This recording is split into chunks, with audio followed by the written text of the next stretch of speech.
et bienvenue dans les émissions Le Temps d'un thé, une question, une réponse. Aujourd'hui la question c'est « J'ai envie d'accoucher dans l'eau, est-ce possible ?»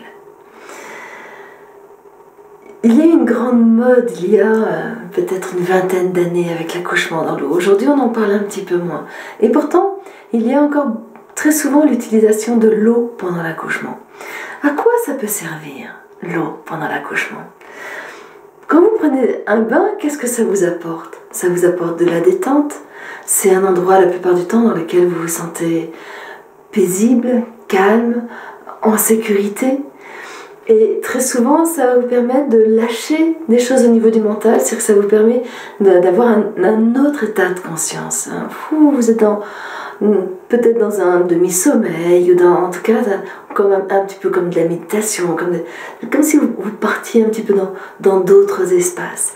Et ça, c'est très très favorable à la naissance, puisque c'est ce lâcher-prise qui va effectivement permettre à la femme d'ouvrir et de mettre au monde son enfant. Et ça va être effectivement la chaleur de l'eau qui va favoriser ça. Et en même temps, c'est important que l'eau ne soit pas trop chaude, même pendant la grossesse. Parce que plus l'eau va être chaude, plus le bain de votre bébé dans votre ventre va lui aussi être chaud. Et plus le bain de votre bébé est chaud, plus il va avoir besoin d'oxygène, donc plus il risque d'avoir des signes de souffrance. Donc si vous faites un bain, que ce soit pendant l'accouchement, que ce soit pendant la grossesse, cherchez à ce que ce soit un bain à 37, voilà, 37, pas plus de 37. Et des fois, ce qu'il va y avoir au niveau du bain pendant l'accouchement, c'est que le simple fait de faire couler l'eau du bain, déjà ça amène la détente. Et je me souviens d'une femme une fois qui était là, qui voulait de l'eau, qui était en cours de travail, et j'ai commencé à faire couler le bain, et à ce moment-là, elle a commencé à lâcher des sons, elle a commencé à vraiment rentrer dans son espace, elle n'était pas rentrée dans la baignoire, et elle a accouché juste à côté. Il avait suffi effectivement pour qu'elle lâche ce qu'elle n'arrivait pas à lâcher avant, qu'il y ait le son de l'eau qui se remplisse. Donc des fois c'est à savoir, dans une salle d'accouchement il se peut très bien qu'il n'y ait pas de baignoire, mais le fait de faire couler l'eau dans un lavabo, avec l'eau du lavabo qui se remplit, le bruit de l'eau qui se remplit, du lavabo qui se remplit, ça peut vraiment vous aider à relâcher. Donc il peut y avoir ça, vous prendrez un bain de main, mais peut-être pas un bain complet. Après c'est comment et quand utiliser l'eau. Ça, on ne sait pas toujours trop comment. Vous pouvez l'utiliser chez vous avant de partir à la maternité. Et par rapport à ça, il va y avoir deux modes d'utilisation de l'eau. Il peut y avoir le bain qui est relâchant, relaxant. Donc, s'il n'y a pas beaucoup de contractions, il va avoir tendance à détendre et à arrêter les contractions. Ça peut être un très bon moyen de savoir si vous êtes effectivement en travail pour accoucher ou pas. Si ça a arrêté les choses, c'est que vous avez le temps d'attendre, c'est que ce n'est pas encore le moment de partir pour la maternité. En revanche, si dans votre bain vous sentez que ça continue, même si peut-être vous avez l'impression que c'est plus calme, mais que les contractions continuent, à ce moment-là, ça peut indiquer que c'est le moment de partir pour la maternité. Vous pouvez aussi, même si vous n'avez pas de baignoire, vous pouvez aussi utiliser la douche. Une douche, pas forcément pour vous laver, mais une douche pour vous détendre.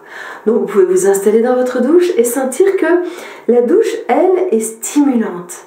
Dire que si vous avez un début de travail qui est longué, vous sentez que ça n'arrive pas à s'enclencher vraiment, qu'éventuellement vous avez peut-être fait un faux travail, des choses comme ça, que ça bidouille un peu, mais ça y va pas franchement, et bien le fait de prendre la douche est quelque chose de stimulant parce qu'elle va bouger, vous allez bouger le jet, et ce que vous pouvez aussi, c'est passer le jet sur vos seins, sur vos tétons. Et les tétons, vous pouvez aussi des fois les masser un peu, les stimuler un petit peu, parce que c'est comme si l'enfant quand il tète, il donne des contractions, sauf que là, comme il est dans le ventre, vous ne pouvez pas le faire téter. Mais trouver des choses qui vont stimuler effectivement, dont la douche, ça peut vraiment permettre que ça y est, les choses démarrent. Donc la douche va vous relâcher, c'est-à-dire apporter un apaisement au niveau de la douleur et en même temps stimuler. Donc c'est quelque chose qui peut être très précieux pour effectivement enclencher le travail. Après, si effectivement vous êtes à la maternité ou si jamais vous accouchez chez vous avec une sage-femme et que vous utilisez l'eau parce que les contractions sont très intenses, là, ce que je vous invite, c'est à attendre que vous ayez vraiment, vous avez vraiment besoin de cette eau. Vous avez vraiment envie de cette eau pour aller dans l'eau. Parce que, normalement, vraiment, je vous conseille de ne pas rester dans l'eau plus de 2 heures. 2 heures parce que c'est le temps qu'il va falloir pour votre corps. Il va y avoir une rétroaction quand vous allez aller dans l'eau. Il y a un système qui va se mettre en place dans votre corps, dans votre système hormonal, qui va venir au bout de 2 heures contrecarrer l'ocytocine qui donne les contractions. Donc au bout de 2 heures, ce qui risque d'y avoir, c'est plus de contractions, ça s'est calmé, ça s'est trop calmé. Si effectivement vous êtes en cours de travail, que vous n'avez pas perdu la poche des os, que des choses comme ça va pouvoir, vous allez sortir de l'eau, vous allez marcher, il va y avoir des choses comme ça, et ça va peut-être redémarrer. En revanche, si effectivement vous accouchez dans l'eau dans cette limite-là, à 2 heures, voire 2 heures et quart ou un truc comme ça, et bien le moment où il y a la pénurie de contractions, ça peut être pendant l'expulsion. À ce moment-là, pas trop de problème, vous sortez de l'eau, mais c'est surtout par rapport à la sortie du placenta. Et c'est pour ça qu'il y a des établissements qui ont arrêté des fois de faire des accouchements des accouchements dans l'eau parce qu'ils ne connaissaient pas ça et ils se rendaient compte qu'il y avait plus de problèmes de délivrance. S'ils avaient respecté ce délai, dire que au bout de 2 heures, vous sortez de l'eau. Si au bout de 2 heures, c'est le début de l'expulsion, vous sortez de l'eau. De toute manière, c'est pour la dilatation principalement que l'eau est précieuse. Elle est précieuse aussi pour l'expulsion, mais pas autant. Pour la dilatation, ça peut vraiment vous permettre de lâcher, de relâcher et du coup de passer la phase qui est la plus délicate. Et il y a des fois des femmes qui me disent oui, pour moi, c'était soit la péridurale, soit l'eau. Super, c'était l'eau. En revanche, le fait de vouloir à tout prix donner naissance à votre enfant dans l'eau, lâchez cette notion-là. Même si, effectivement, je coupe.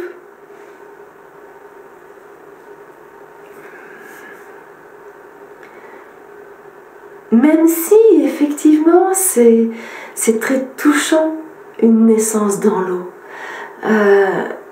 Pour le bébé, il a été tout... Je recoupe au même endroit. Même si une naissance dans l'eau a une autre saveur, je pense pas que ce soit indispensable pour l'enfant, parce que dans le corps de la femme, le bébé était dans l'eau, dans l'utérus, et il passe dans un sas qui est ni eau ni air dans le vagin, dans lequel il est essoré pour le préparer à aller dans l'air. Du coup, c'est pas le contact avec l'air qui va être difficile pour lui, mais ça va être surtout le contact de pesanteur, froid, tous ces éléments-là limités. Et à ce moment-là, si effectivement il est dans l'eau, il est dans le contenant de l'eau, un contenant qui est familier, il est dans la chaleur de l'eau, même si c'est un bain qui est un petit peu plus frais que celui dans lequel il était dans le ventre de sa maman. Voilà, donc c'est quelque chose qui peut être rassurant pour lui, qui peut être plus doux, et en même temps il va y avoir le moment où il va être en contact avec l'air. Et là, souvent il y a des parents qui me disent mais comment, il risque pas de boire la tasse? Non, il vivait dans l'eau jusqu'à présent, votre bébé, et il y a le placenta qui permet de maintenir cette circulation, cette oxygénation dans un liquide aquatique. Donc il n'y a aucun risque qu'il boive la tasse. En revanche, quand il va sortir, qu'il va être en contact avec l'air, ça va être la différence chaud-froid. Ça va être aussi lorsque le nez et la bouche sont à l'air, qu'à ce moment-là, il va y avoir le réflexe d'inspiration. Ce qui fait que des fois, il y a certaines pratiques qui amènent à ce que l'enfant reste dans l'eau, le temps de pouvoir finir sa rotation, le temps de pouvoir, pendant tout un temps. Des fois, il va commencer par sortir la tête, rester un peu dans l'eau, sortir une partie du corps, rester un peu dans l'eau. Et ok, alors c'est des sages-femmes qui accompagnent ça et qui savent très bien comment vérifier que tout va bien chez l'enfant à ce moment-là. Donc on n'improvise pas forcément ça, mais on peut pratiquer ça. Après, par rapport à l'eau, là, vous savez qu'effectivement, c'est possible d'accoucher dans l'eau si vous trouvez un lieu qui a cette pratique-là. Il y a des lieux qui vont utiliser pendant la dilatation et qui vont vous faire sortir pour l'expulsion. C'est important de le savoir. Et en même temps, ça ne peut que stimuler l'expulsion. Donc, n'ayez pas peur de ce passage-là. Il y a aussi la possibilité que vous l'utilisiez chez vous avant de partir à la maternité. Vous savez maintenant les règles pour l'utiliser, vous savez ce que ça peut apporter. Et en même temps, ce que je vous invite, c'est si vous avez la possibilité de vous ouvrir cette possibilité, mais de ne pas décider que vous allez accoucher avant. C'est-à-dire de ne pas dire « je veux accoucher dans l'eau », de ne pas vous accrocher à ça.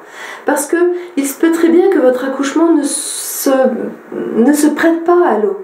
Si vous avez un accouchement, vous n'avez pas plongé dans la physiologie qui va amener une montée en puissance avec quelque chose qui s'accélère à un moment donné, vous avez l'impression de « c'est too much » et que là l'eau peut permettre que ça ne soit pas too much. Si vous n'êtes pas là-dedans, si vous êtes dans un accouchement qui se déroule tranquillement, qui est tranquille, même si ça bouscule un peu mais pas trop, l'eau va le rendre encore plus tranquille. Donc à ce moment-là, s'il y a possibilité d'une douche, prenez une douche, mais ne décidez pas avant d'accoucher dans l'eau. Parce que vous pouvez à ce moment-là aller dans l'eau trop tôt, aller dans l'eau alors que ce n'est pas approprié, et du coup compliquer éventuellement le travail. Donc c'est pour ça que une des clés, c'est d'attendre que vraiment, vraiment dans toutes vos cellules, vous sentez que là, il y en a vraiment besoin. Et à ce moment-là, ça sera probablement très approprié. Si jamais vous n'avez pas d'eau et que vous avez ce besoin-là, ce que je vous invite, c'est à laisser venir des images d'eau, comme si vous couliez dans l'eau, dans un bain, dans tout ce qui est... Et vous laissez venir ces images-là, et ça va aider un peu. Pas autant qu'un bain, mais ça va aider un peu. Donc voilà, vous savez tout sur l'eau, et maintenant vous pouvez ouvrir la possibilité, si le lieu où vous accouchez le permet, si la sage-femme qui vous accompagne est prête à ça. Et en même temps, s'il n'y a pas la possibilité, à ce moment-là, vous l'utiliserez simplement chez vous, avant de partir. À vous de jouer.